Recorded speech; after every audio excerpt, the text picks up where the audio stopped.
Welcome to my channel.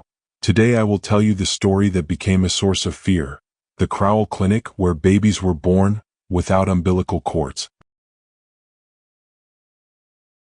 The macabre history of the Crowell Clinic. Babies were born without umbilical cords. What if a clinic built to protect mothers and children was hiding something unspeakable? In the heart of Hartford, where the winters were long and the air smelled of burning coal, the Crowell Clinic rose like a pristine monument to care. Its whitewashed bricks stood against the gray skyline, and its windows gleamed with the assurance of order. Families walked past it with relief, whispering that this was the one place where life was preserved, where safety was guaranteed. Mothers touched their bellies and smiled when they looked at it, believing it to be a cradle of beginnings. No one wanted to believe that behind its immaculate walls, death was being crafted with precision, dressed in rituals so strange that even the shadows refused to whisper their details. The clinic was presented as a miracle of modern medicine, established after the influenza waves that had taken too many children. Dr. Miriam Crowell was praised as a savior, her image placed in local newspapers beside photographs of swaddled infants, her calm smile promising comfort in an uncertain world. The town accepted her as a gift, as if she were beyond error, and in that unquestioned faith she found her shield. What no one understood was that the white walls were not chosen only for cleanliness. They were chosen for silence, for the ability to erase memory. A white corridor swallows stains quickly, and when lit by strong lamps, it blinds those who walk through, numbing them to the details they should have noticed. Every surface became a canvas for something else, something not meant for public sight. Visitors felt peace in those halls, but peace built on deception is only another form of anesthesia. The waiting rooms were filled with soft chairs, the smell of lavender, and kind nurses whose voices never rose above a hush. Yet, somewhere deeper in the building there were rooms without windows, chambers where mothers never stepped. These spaces were not built for care but for observation, where acts of control were disguised as medical necessity. Patients were ushered into recovery beds with warm blankets, but the real work began once their eyes closed, once their minds drifted under the weight of sedatives. To most it seemed like healing. To Dr. Crowell, it was an opportunity to test her design. Her obsession was not born from anger or cruelty in the way people understand it. It came from an idea, a fixation that nature had made a mistake in giving children a connection to their mothers. The umbilical cord, she once wrote in a hidden note, was not a lifeline but a chain. She spoke in polite tones to her colleagues, praising mothers publicly, yet in her private notebooks she described birth as an imperfect transaction. To her, every child should begin unmarked by history, severed from ancestry, freed from the weakness of memory. She wanted to craft a generation that arrived in silence, without cords, without ties, as if they belonged to no one but her design. This belief, terrifying in its coldness, was hidden beneath the routine motions of a healer. Her smile disarmed suspicion, her calm explanations silenced doubt, and her reputation became the mask under which she operated without interruption. It is easy in hindsight to ask why no one saw. But the clinic was not simply a building. It was an idea woven into the life of the town. Women gathered there for charity events. Children played near its steps. The mayor spoke of it during parades. To question its sanctity would have been to question the very foundation of Hartford's pride. That was the brilliance of Dr. Crowell's design. She made her work indistinguishable from virtue. Every mother wanted to believe that she was safe there. Every father signed the forms without reading, convinced that progress was on their side. The building became a cathedral of trust, and in cathedrals no one searches the shadows. Inside, the shadows stretched longer than anyone imagined. The clinic had been built with a basement that was never part of the official blueprints shown to donors. Few ever saw it, and fewer still returned with the clarity to describe what they had witnessed. Down there, the walls were not bright white but a dull ivory, thick enough to trap sound. Records were kept in cabinets that smelled of iron, and instruments were arranged like relics waiting for ceremony. This was where the true clinic existed, beneath the floorboards of public care. It was not a place for saving but for reshaping. History is written by the survivors, but in Hartford, the survivors never spoke. They carried grief like a burden too heavy to put into words. They said their children were lost to natural tragedy. They repeated the lines the clinic gave them. Yet their eyes often lingered too long when passing its gates, as though their silence was a form of warning, one too fragile to voice aloud. What the records never explained was that grief itself became a weapon. Each family broken by unexplained loss reinforced the illusion that death was ordinary, that nothing unusual had happened. By normalizing tragedy, Dr. Crowell erased her crimes beneath the weight of routine sorrow. To the outside world, the Crowell Clinic remained a symbol of progress. The white walls gleamed as mothers entered in hope, not knowing that some would never leave whole again. The smell of antiseptic masked the absence of life, and the hum of electricity in the halls lulled visitors into comfort. Yet, behind the locked doors and soundproof walls, a design more terrifying than neglect was unfolding. This was not the chaos of a careless doctor. This was a mind obsessed with control, a mind that hid cruelty behind the softness of a smile. Evil rarely enters with a scream. It arrives in silence, dressed in white, convincing you it has come to heal. As the chapter closes, the story is only beginning. The clinic still stands in memory, untouched by time, its image preserved in faded photographs that show nothing of its shadows. The people of Hartford never truly learned what was taken from them, and the walls of the clinic remain, innocent to the eye, guilty to the soul. Beyond those white walls lies the true story, of a doctor who smiled too much, of mothers who trusted too deeply, and of children who were never given the chance to cry. And it is in this silence, in this unsettling quiet, that we step further into the darkness. Dr. Miriam Crowell was known for her smile. It was the kind of smile people trusted, gentle but steady, the smile of a woman who had devoted her life to the safety of mothers and children. In Hartford, people whispered that she was not simply a doctor but a gift from God, an angel who had chosen to wear a white coat instead of wings. She spoke softly, never rushed, and when she looked into the eyes of a patient, she gave them the sense that their suffering mattered. The town adored her, and that adoration was her mask. The truth was that Miriam Crowell never smiled because she felt warmth. She smiled because it worked. It disarmed suspicion, created intimacy, and made it easier to hide the obsessions that consumed her. Her colleagues described her as meticulous, her office shelves stacked with journals that she read late into the night. Yet what no one saw were the private notebooks she kept locked away. These were not filled with medical notes but with diagrams that had no place in medicine. She redrew the female body again and again, but in her sketches the womb was always detached, the cord never attached. She imagined birth not as a natural miracle but as a flawed system that needed correction. She wrote about severing ties before life began, ensuring that the child would enter the world untouched by the weakness of dependence. To the outside world, she praised mothers for their strength. In her private words, she saw them as obstacles, carriers of flesh that diluted her vision of perfection. Her obsession began after years of witnessing stillbirths, or so she claimed. Others believed she was moved by grief, but her grief had hardened into something colder. She convinced herself that nature had erred, that the fragile cord connecting mother and child was the source of weakness and failure. She told herself that if she could remove that connection, she could create children who belonged to no one but themselves, or to her. In truth, she wanted to author life in a way that erased every trace of human history. Each new child would be blank, unclaimed, and silent. This idea possessed her, and once it had taken root, there was no separating her from it. The clinic gave her the perfect theater. She designed procedures that no medical book recorded, careful to wrap them in the language of innovation. She spoke of modern methods, of advancing the future of childbirth. Few dared to question her. Those who did were met with her smile, that steady mask that seemed to assure them they were in safe hands. But behind that smile, she hid rehearsed routines that reduced birth to something more like ritual. Sedation was heavier than necessary, timing more controlled than natural, and the instruments she prepared gleamed with a precision that felt ceremonial. To the mothers, it was medical care. To Dr. Crowell, it was performance, each step a part of her design to reshape the act of bringing life into the world. Her cruelty was not impulsive. It was methodical.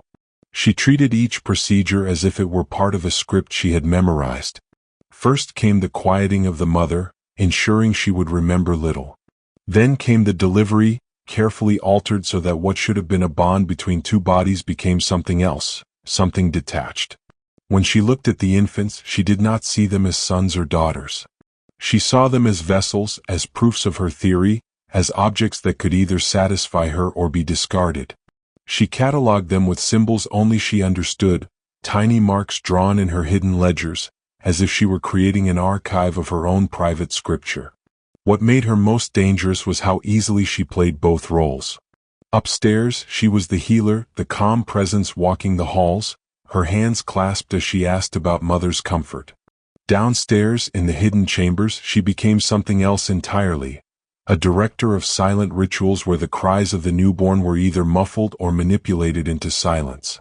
She rehearsed how long a body could be deprived of oxygen before it passed beyond saving, how blood could be redirected in ways no textbook described, how a child could be born appearing whole yet missing the origin that tied it to another human being. These acts were not accidents or errors in practice. They were rehearsals of control, the cold testing of boundaries no sane physician would cross. The townsfolk continued to adore her. When she appeared in church, heads bowed in gratitude. When she attended gatherings, she was welcomed as a guest of honor.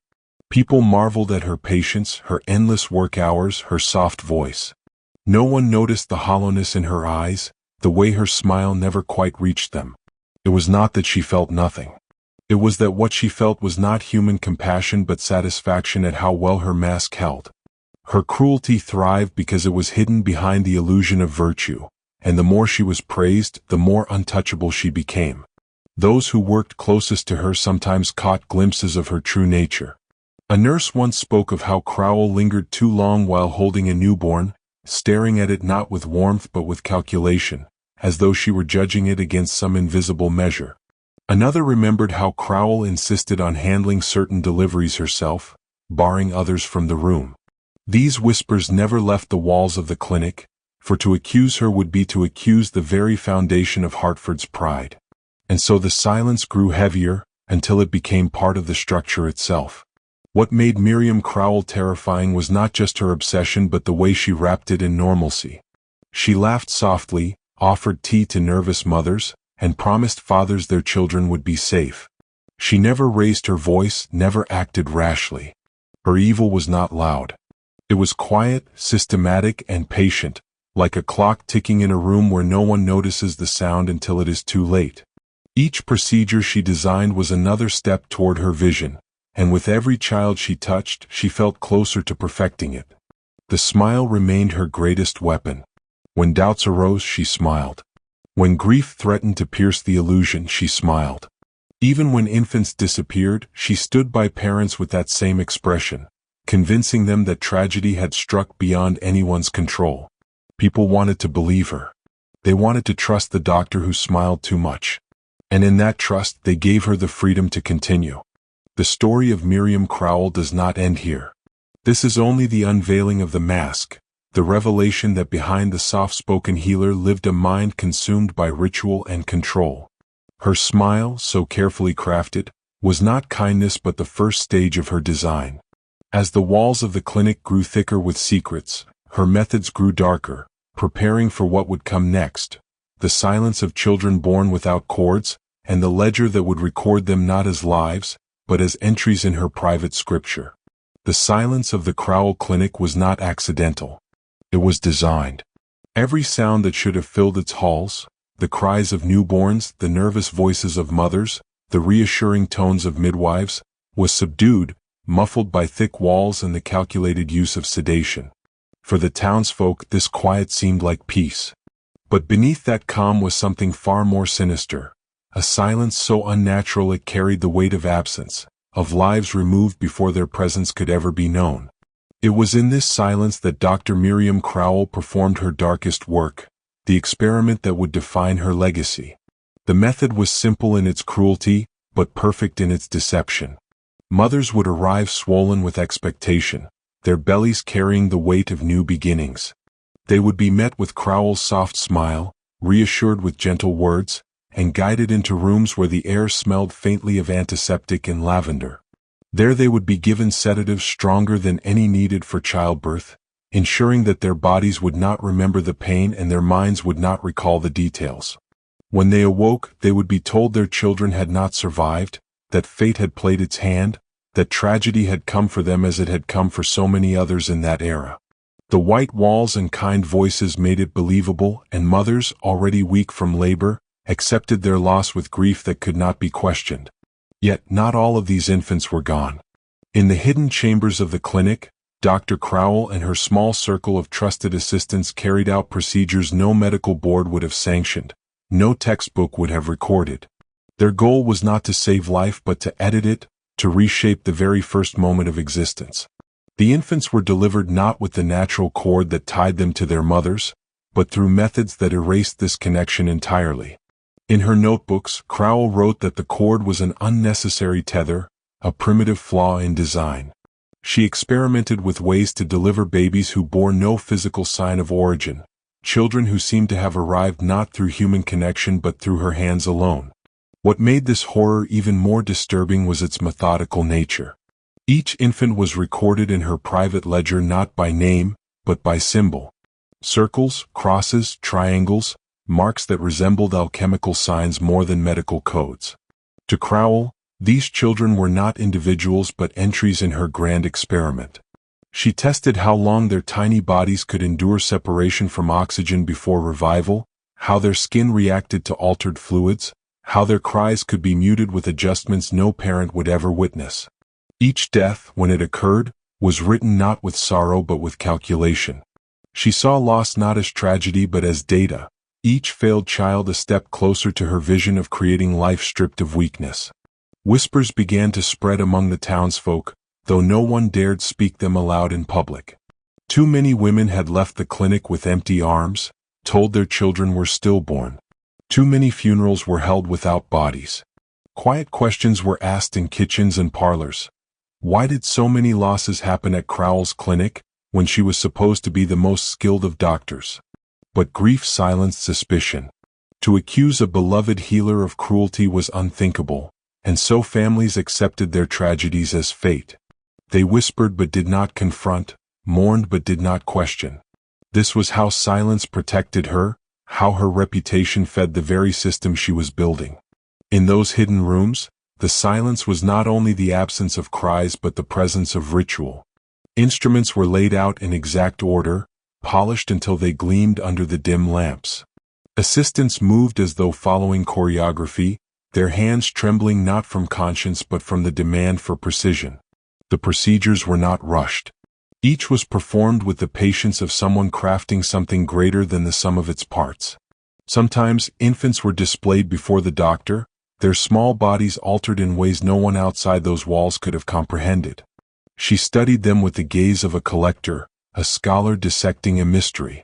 The mothers above believed their children were gone, while below, the doctor tested how far she could bend life before it broke. The most haunting detail was the method she perfected: infants delivered without cords. In the ledgers, these were marked with a special symbol, one that resembled a key without teeth. She wrote that these were the pure children, the ones unmarked by ancestry. Their existence was a grotesque triumph in her mind. To others, it would have been an abomination, a violation not only of nature but of the very idea of humanity. Yet she saw only progress, convinced that she was cutting away weakness, editing away the flaws of ordinary life. Not all of these infants survived. Many perished within hours, their fragile systems unable to cope with the alterations forced upon them. But Crowell did not grieve. She studied. She adjusted her methods. She refined her tools. And with each failure, she grew more certain that she was closer to success. This was not the work of a healer but of a mind consumed by obsession, a mind that saw human life as material to be shaped, catalogued, and, if necessary, discarded. The townsfolk began to notice other oddities.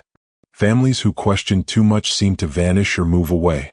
Records of certain births disappeared from official logs. Nurses who left the clinic never spoke of their time there, as though fear itself had silenced them. A few mothers whispered that they had heard cries echoing faintly from below the floors even after being told their children were gone. These whispers never became accusations, but they lingered, feeding an unease that no one dared bring into daylight. The experiment of silence thrived because it was hidden behind normalcy. Crowell attended church, walked through town with grace, and offered condolences to grieving parents with the same soft smile she had always worn. No one saw the ledger she kept hidden in a locked drawer. No one saw the infants catalogued by symbols instead of names. No one saw the ritual precision with which she erased the most natural bond of all. The silence was her masterpiece, her camouflage, and her cruelty. In the end, the greatest tragedy was not only the children taken but the way grief was manipulated into acceptance. By normalizing loss, Crowell ensured that no one would see the pattern until it was too late. Each mother believed her tragedy was her own, each father thought his grief unique, and in this isolation they never realized they were part of something far larger, something designed. It was not fate that had stolen their children. It was a method. It was a plan. It was the cold hand of a doctor who smiled too much and believed she had the right to rewrite the very rules of life. As the silence deepened, so too did her obsession. The experiment was no longer about isolated cases but about building an entire generation that bore no trace of their mothers, no evidence of their past. What began as whispers of stillborn infants would soon grow into something far more chilling. The realization that nature itself was being edited, reshaped in secret, while the town above continued to praise the doctor who claimed only to heal. And in this silence, the stage was set for the next chapter of her work, when ritual would move beyond experiment and into the realm of ceremony, where every act of cruelty became not just practice but performance, and the walls of the Crowell Clinic would echo with horrors that no one dared to name. The deeper one entered the Crowell Clinic, the less it felt like a place of healing and the more it resembled a stage built for performance. To the mothers, birth was meant to be a sacred threshold between life and death, a moment of raw chaos where pain gave way to the cry of a child. But for Dr. Miriam Crowell, that moment was too uncontrolled, too messy, too human. She sought to strip it of chance, to turn birth into a repeatable ceremony where every movement followed a script, every sound was managed, every outcome bent toward her design. She no longer called her work procedures. In her private journals, she called them rites. The rooms where these rites unfolded were arranged not for efficiency but for control. Instruments were laid out with ritualistic precision, their metal polished to a reflective gleam that caught the dim light in unsettling ways. Nothing was left to accident. The table was positioned in the center of the room as though it were an altar, and the mother, unconscious from heavy sedation, was placed upon it like an offering. Assistants were made to stand in silence, forbidden from speaking except when commanded. The air itself seemed to hang still, as though sound was a disruption to the sanctity of the ritual. Birth was no longer an act of nature. It had become a performance of power, orchestrated by a mind that could not tolerate imperfection. Crowell's obsession with control revealed itself in the smallest details. She timed the cutting of flesh by the ticking of a metronome she kept on a shelf, its steady click echoing through the chamber like a mechanical heartbeat. She believed rhythm stabilized the process, though to her assistants it sounded more like the countdown of something dreadful. She instructed them to move in patterns, circling the table clockwise, never counterclockwise, as if breaking that order would undo the ritual. Even the fluids that collected during delivery were not disposed of immediately but gathered in vessels, as though they were relics meant to be studied, catalogued, or preserved for unseen purposes. The most haunting part of her ceremony was how she redefined silence. A newborn's cry to her was not the first breath of life but an error. She sought to eliminate it, to deliver infants into a world that met them not with sound but with quiet submission. She experimented with ways to suppress the initial gasp, believing that silence at birth would break the natural chain of dependence. In her journals, she wrote that the cry tethered the child to the mother, called for her instinct, and re-established the connection she had tried so hard to sever. To erase the cry was to erase the claim. And so she tested ways of muting it, sometimes pressing against the chest until the infant's mouth opened with no sound, sometimes manipulating the air in the room so that the cry was swallowed before it could echo. These methods were never meant to preserve life. They were meant to reshape it into something obedient to her vision. She spoke often to herself during these rituals, her voice steady and quiet, as though delivering sermons to an unseen congregation. She would murmur about purity, about beginnings free of history, about children who carried no trace of the mothers who bore them. Her assistants listened in silence, too fearful to question her words, but the cadence of her speech suggested she believed she was conducting something greater than medicine. She believed she was cleansing humanity of its oldest flaw, connection. And in her pursuit of this impossible idea, she turned the act of giving life into the most calculated form of cruelty. The rituals escalated in complexity as her confidence grew. No longer satisfied with simply erasing the cord, she began experimenting with the very order of delivery. Sometimes she delayed a child's first breath for minutes, timing how long the body could be suspended between life and death without surrendering to either. Other times she altered the fluids the infant was exposed to, replacing them with mixtures she had prepared from her own studies, as though she could rewrite biology with substitutions. She recorded each outcome in her ledger, not with words of regret but with symbols and marks, treating each child as though they were nothing more than part of an equation. To the outside world, the clinic remained untouched by suspicion. Mothers were told their children had been lost to stillbirths, and fathers signed papers without hesitation. The white walls above hid the rituals below, and Crowell herself continued to attend church, community gatherings, and charity events with her smile intact. But within the clinic, each ritual left its trace, and those who served under her began to carry the weight of what they had seen. A nurse once fainted during a procedure when Crowell instructed her to hold a newborn in silence, forcing its breath into stillness while she scribbled notes. Another assistant confessed years later that she believed the doctor's rituals had more in common with religious sacrifice than with medicine. Yet none of them spoke at the time. Fear and loyalty, reinforced by Crowell's manipulative kindness, kept them in place. Her methods became so refined that failure itself seemed deliberate. Not every child survived, and Crowell accepted this with unnerving calm. She called the failures necessary sacrifices, their deaths proof of flaws in the design she sought to erase. In her eyes, nature was wasteful, clumsy, imprecise. She was determined to correct it, to impose order where chaos had once reigned.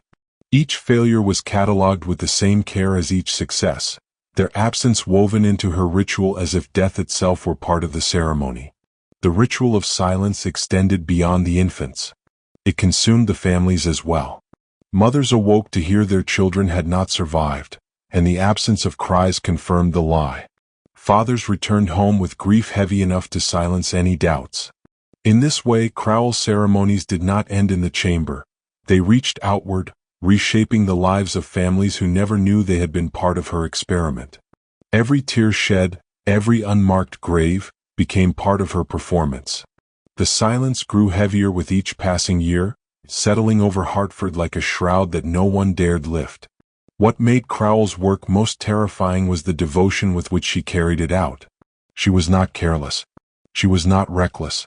She treated each ritual with reverence, as though she were serving a higher law than medicine or morality.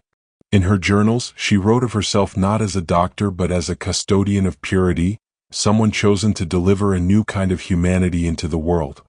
Her smile in public was the mask of kindness. Her rituals in private were the anatomy of obsession, dissecting the natural world piece by piece until nothing recognizable remained. As the years passed, the rituals blurred the line between science and cult. Crowell no longer sought approval from peers, no longer cared for recognition. She had built her own system, complete with symbols, order, and sacrifice. The clinic became her temple, the white walls her veil, and the infants her offerings to a vision only she understood. And while the town above continued to trust her, below the floors of the Crowell Clinic the anatomy of ritual perfected itself, growing bolder, darker, and more detached from the world it claimed to serve. The silence had now become permanent. It was no longer an absence but a presence, a weight that lingered in every room and settled into the very bones of the building. Mothers continued to enter, families continued to trust, and Dr. Miriam Crowell continued to smile. But behind that smile was no longer a healer. Behind it was a mind that had turned life into ritual, grief into performance, and silence into the most enduring legacy of all. And it is in this silence, in this perfection of ritual, that the next horror was prepared, not just the alteration of birth, but the vanishing of families themselves, those who dared to question the sacred order of the clinic and paid the price for their defiance. The Crowell Clinic was never accused openly. No policeman crossed its threshold with suspicion. No minister dared to whisper its name from the pulpit. But the town began to feel something strange, a hollowing out of families who asked too many questions. Grief alone was acceptable. Grief paired with doubt was not. Those who mourned quietly were comforted. Those who mourned too loudly were erased. It began so subtly that no one noticed at first. A farmer and his wife who demanded to see their infant's body were told the paperwork was delayed. Then weeks later they were gone, their house emptied, their land sold to a distant cousin no one had met before. A seamstress who questioned why her child's death certificate bore the wrong date was admitted to the clinic for exhaustion, and never returned. The town explained these vanishings as misfortune, illness, the wanderings of broken souls. But in truth, the disappearances were part of the design. Dr. Miriam Crowell had perfected not only her rituals but her control of perception. To her, families who questioned her methods threatened the silence she had built so carefully. Doubt was infection, and infection had to be cut away. She employed methods as precise as her surgical hand. Records were altered with steady ink, death dates rewritten, signatures forged so smoothly that no official ever raised concern. Memories were managed with subtle cruelty. Mothers sedated longer than necessary, fathers persuaded that their grief clouded their recollection, relatives warned by quiet officials that grief could turn into madness if they clung too tightly to suspicion. Over time, those who questioned found themselves alone, isolated, and then gone. The disappearances carried a ritual of their own. It was not enough for Crowell to silence a voice. She sought to erase every trace of its existence. Personal belongings were burned under the guise of sanitation. Photographs were removed from local archives. Even gravestones were left uncarved. To the public, it seemed as though the family had never been there at all. In her private notes, she called this purification of the record. It was the final step in her ceremony, not only the editing of birth, but the editing of memory itself. Those who survived carried scars not on their skin but in their minds. A mother who lost her child at the clinic never spoke of it again, her silence so complete that her surviving children grew up not even knowing a sibling had once existed. A father who once demanded answers grew withdrawn and disappeared into alcoholism, until one night his body was found in the river. Townspeople said despair had driven him to it. None asked whether his despair had been sharpened by careful hands. It was easier not to ask. The town began to adopt the same rule that governed the clinic: silence. Yet silence has a weight, and Hartford began to feel it pressing down. Entire streets seemed haunted by the absence of families who had once lived there. Neighbors looked away when someone began to ask questions, afraid the same fate would fall upon them. Children were warned not to wander too close to the clinic's back gates. There was no law forbidding it, only a quiet understanding that danger waited there. The disappearances reshaped the town into something subdued, a place where grief was expected but inquiry forbidden. Inside the clinic, Crowell refined her control further. She had begun to see the vanishing of families as an extension of her experiment. Just as she removed the cord from infants to sever them from their origin, she severed families from the community to protect the purity of her silence. She came to believe that erasing memory was as important as erasing the cord. A child without a cry, a family without a trace, both served her vision of a world unmarked by history. This was not an afterthought but a calculated expansion of her design. She had learned that cruelty was most effective when wrapped in the fabric of normal life. A mother vanishing after grief was not shocking, it was expected. A father drowning in despair was not alarming, it was natural. And by disguising her hand as fate, Crowell continued her work without suspicion. The assistants knew. They had seen patients sedated far too long, seen orderlies carry belongings into the basement furnace, seen Crowell's careful hand scratching out names in ledgers. Some tried to leave, but leaving the clinic did not guarantee freedom. A midwife who attempted to report her concerns to officials was found lifeless in her home. The death ruled influenza. Another nurse vanished during a journey to visit her sister. The explanation left at that. The few who remained learned that silence was the only safety, that complicity was the only way to survive. They whispered nothing, carried their guilt quietly, and continued to serve the doctor who smiled too much. The disappearances became so common that they ceased to be seen as strange. The town grew used to absence, used to empty houses and unanswered questions. The mayor called it migration, families seeking opportunity elsewhere. The church called it the natural scattering of a grieving people. Only in hushed corners did people admit that those who disappeared always seemed to have one thing in common. They had once questioned the Crowell Clinic. But no one dared speak that truth too loudly. To name it would be to invite it. Dr. Crowell thrived in this climate. She was the town's healer, the mourner's comforter, the benevolent figure who absorbed grief and gave back only calm. Families trusted her even as others vanished. She knew how to hold a hand at just the right angle, how to tilt her head in sympathy, how to say the words that soothed without answering. She knew that grief made people pliable, and she used that pliability as skillfully as she used her scalpel. The disappearances were not only a way to silence suspicion, they were proof of her mastery. She could shape not only life and death but memory and history. In time, the clinic was no longer just a building. It was a force that governed the town. People walked past its gates with lowered eyes, not out of hatred but out of fear that even noticing too much could mark them. The disappearances had achieved their purpose. They had built a wall of silence higher than any brick, a wall that kept the truth buried. Families were not only broken, they were erased, rewritten, purified from the record as though they had never existed at all. And so the stage was set for the next revelation. It was not only in whispers and vanishings that the truth would emerge, but in the discovery of what had been left behind, the hidden ledger that chronicled every act of cruelty, every erased child, every silenced family. For while Crowell controlled the living, she left traces in ink that would one day betray her.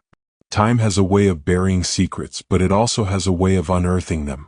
The Crowell Clinic, long closed and abandoned, became a husk of white walls streaked with age. Its windows cracked, its doors chained, it stood as an empty shell, a memory most of Hartford tried to ignore.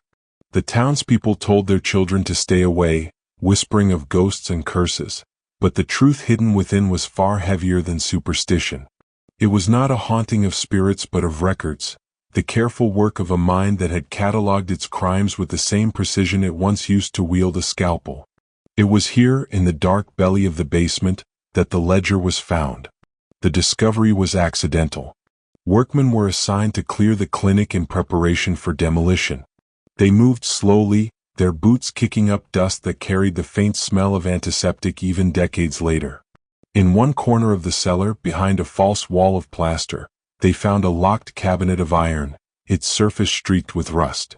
The lock was broken with tools, and inside, beneath stacks of rotting linens and sealed jars that no one dared open, they uncovered a thick book bound in cracked leather.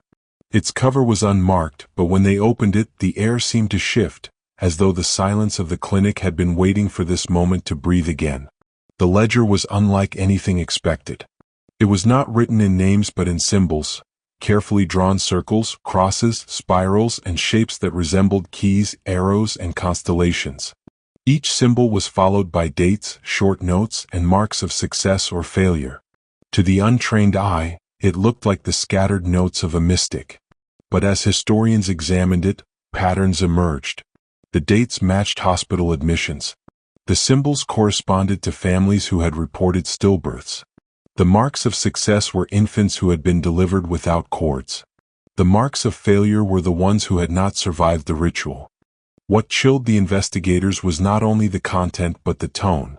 There was no sorrow in the words, no hesitation in the records. The handwriting was neat, elegant, the script of a woman who had written with patience and clarity. She described the severing of cords not as loss but as achievement. She noted silence at birth as triumph. Deaths were catalogued with a cold detachment, as though they were merely errors in a scientific formula. There were hundreds of entries. Hundreds of children who had been erased, recorded only as symbols in a book no parent was ever meant to see. The ledger also contained notes on families. Beside certain entries were additional marks, small lines that seemed to indicate whether the family had accepted the explanation of loss or had begun to question. Those who questioned were marked differently, often followed by annotations that matched the disappearances that had plagued the town. It became clear that Crowell had not only altered the lives of infants but controlled the fate of entire families. Doubt was not tolerated. Families who resisted silence were catalogued as obstructions, and soon after were gone. The ledger did not say how. It did not need to. The absence of further marks told the story. As the ledger was studied, its pages revealed a worldview more disturbing than any single act of cruelty. Crowell believed she was creating a system, an order that erased the chaos of human life. She wrote about a future where children entered the world without history, where mothers were irrelevant, where silence marked the beginning of life. She believed her rituals were the foundation of something greater, that she was not simply a doctor but an architect of purity. In her words, the cord was not a gift but a flaw, and her purpose was to eliminate it. To her, grief was acceptable, even useful, as long as it never became resistance. What she sought was not healing but control, not medicine but authorship of life itself. The ledger also revealed the ceremonial nature of her work. Sketches filled the margins. Diagrams of instruments arranged in circles, notes on the rhythm of the metronome, drawings of infants swaddled in unnatural stillness. She described the silence of their first moments as perfect quiet, and compared it to the still surface of water before it is broken. She called her successful children the pure ones, and described failures as returns to chaos. She did not see herself as cruel. She saw herself as chosen. Her smile in public was her disguise. The ledger was her confession. When the truth of the ledger was made public, it shook Hartford. Families who had lived with decades of grief began to realize that their losses were not fate but part of a design. Mothers who had wept in silence understood that their sorrow had been exploited. Fathers who had carried guilt discovered they had been manipulated.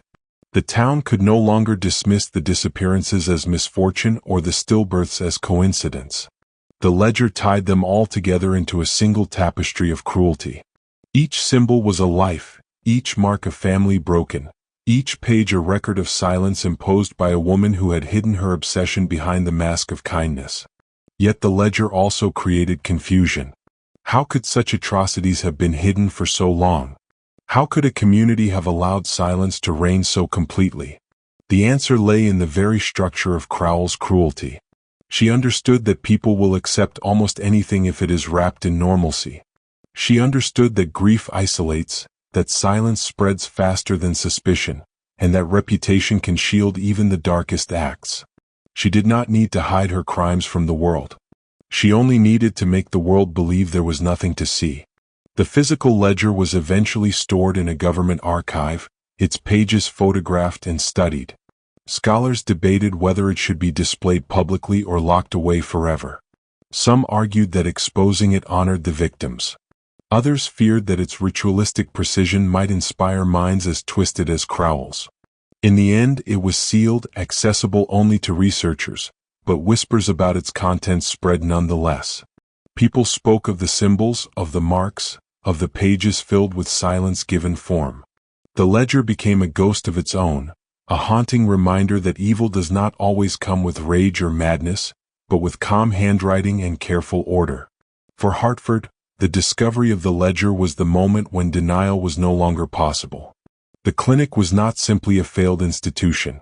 It was a place where families had been broken, where lives had been stolen, where silence had been turned into ritual. The white walls that had once gleamed with pride were now stained with history. No amount of demolition could erase what had been written in ink. The ledger ensured that memory could no longer be purified, that silence could no longer be the only witness. And yet, even with the ledger uncovered, the weight of its truth was not easily carried. For every symbol that represented a child, there was a family who had once believed their grief was private.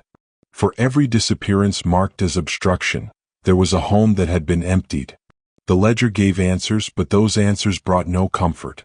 They revealed only how deep the silence had gone, how wide the cruelty had spread, and how long it had been hidden behind the mask of a smile. The uncovering of the ledger was not the end. It was only the beginning of judgment, of trials without witnesses, of justice that struggled to find footing against a legacy of erasure. The town could no longer hide, and the name of Miriam Crowell could no longer be spoken with reverence. The smile that had charmed them was gone. What remained was ink, symbols, and silence given form. The ledger should have been enough. It should have spoken louder than any testimony, its symbols bearing the weight of hundreds of silenced lives. Yet when the time came for justice, the Crowell case fell into a void that mirrored the silence of the clinic itself. A trial was convened in Hartford, not long after the discovery of the ledger, but it was unlike any trial the town had ever known. There were no grieving mothers in the witness box, no fathers raising trembling hands to point at the woman who had broken their families. They were gone, erased by the very system she had perfected. The courtroom was filled instead with scholars, officials, and lawyers holding fragments of paper. Justice had no living voice to guide it. The figure of Dr. Miriam Crowell was conspicuously absent. She had died years before, her reputation intact, her funeral attended by the very family she had betrayed.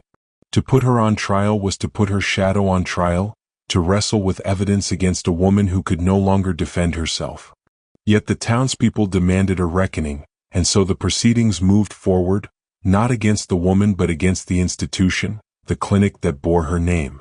The Crowell Clinic itself became the accused, its walls treated as accomplices, its staff summoned as reluctant witnesses. But witnesses proved fragile. The nurses who had once stood in silence on the lower floors remembered fragments but could not bring themselves to speak them aloud. Fear lingered even in death's wake, the old conditioning of silence pressing down on them like a hand at the throat. Some wept on the stand, insisting they remembered nothing clearly. Others claimed exhaustion, their memories too fractured to piece together. Crowell had not only silenced her victims but had trained her assistants in silence as well. Their words faltered, their courage crumbled, and the courtroom filled with hesitation. The ledger was entered into evidence, its pages projected for all to see. The symbols, neat and deliberate, covered the screen like a hidden language exposed. Experts testified to their meaning, cross-referencing dates with hospital records, linking them to families who had disappeared. Yet defense lawyers argued that symbols alone were not proof. They claimed the book was a personal journal, the ramblings of a woman obsessed but not criminal. They suggested the disappearances were coincidences, that grief had been woven into conspiracy by scholars hungry for scandal. Without mothers to speak, without infants to present, the argument gained ground. The jury listened in silence, their faces heavy with uncertainty. The trial became less about fact and more about philosophy. Could evil be judged if it was carried out in silence, without confession, without direct witnesses? Could symbols stand in place of screams? The town divided. Some insisted that the ledger was a confession clearer than any spoken word, that its neat handwriting was proof enough of her intent. Others said the dead cannot be tried, and the living cannot be punished for shadows. The court wrestled with these questions, and the proceedings stretched on, day after day, each argument echoing the same emptiness. There were no witnesses left to accuse. Families who had once whispered suspicion were gone. Their absence was felt more powerfully than their presence might have been. Empty benches in the gallery reminded everyone that silence itself was the most damning testimony. Yet silence is fragile in a courtroom, easily turned into doubt. Lawyers spoke of the unreliability of memory, of the dangers of rewriting history with fear. They painted Crowell not as a monster but as a misunderstood visionary whose notes had been taken out of context. Each word cut deeper into the town's wound, erasing what little certainty remained. In the end, the verdict was hollow. The clinic was condemned as negligent, its records deemed unreliable, its reputation stripped. But negligence was a word too small for the scale of its crimes. The ledger was sealed in the archives, labeled as evidence but never officially declared proof of murder. The trial ended without resolution, without true justice. For the families that remained, it felt like a second erasure. Their grief, once silenced by Crowell, was now silenced by the law. The trial's failure became its own legacy. Scholars argued about it for decades, citing it as an example of how institutions protect themselves, how silence can outlast even death. The Crowell case became a study not in justice but in its absence. The courtroom had echoed with emptiness, its benches filled with absence, its verdict weighed down by uncertainty. Evil had operated so carefully, so methodically, that even when exposed it resisted judgment. Crowell's genius was not only in her cruelty but in her design. She ensured that when the day of reckoning came, there would be no voices left to testify. For Hartford, the trial left a scar deeper than the clinic itself. The town could no longer pretend ignorance, but it also could not claim justice. The white walls had been condemned, the ledgers stored away, but the silence remained. Families still lowered their eyes when walking past the ruins. Children still whispered of disappearances. The truth was known but never named officially. It lingered in the air like smoke after a fire, visible only when the light struck it just so. The story of the trial was not one of triumph but of haunting. The courtroom had been filled not with voices but with absences, not with witnesses but with ghosts. And when the gavel struck its final blow, it sounded less like justice delivered and more like silence continuing, stretching forward into the future. Yet even in this failure, the truth had escaped. The ledger could not be unseen, the symbols could not be unread.